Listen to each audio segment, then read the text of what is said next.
কি করছো তুমি?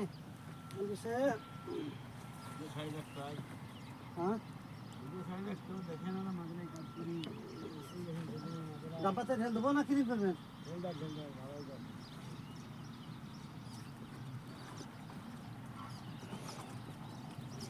দাদু আছেন নাকি আপনি? না নাই, মারা গেছে। আমি নাই, মারা গেছি গো। লেবু লেগে 4-5টা আম গিলা নিয়ে যা বলছিলাম মাঝে থেকে নিয়ে গেলে আমার গাছ আছে মাঝে। হ্যাঁ তো খালি ফুল আইছে, আম ধরে নাই তো এখনো। ওই কালো কালো দুটো আম গিলা নিয়ে যাবা। আম গিলা বড় বড় মোটা মোটা আম বলে পেকে যাচ্ছে, ভাই খাও। হ্যাঁ লেবু বুঝা আছে না, আমাকে বুঝলো না, মশলা দিয়ে দেখাইতে গাছ তুমি জানো। সমস্যা নাই, লেবু ভাই লই যাবো নে, ঠিক আছে? লেবু ভাই লাই এই আম লই যাবো নে।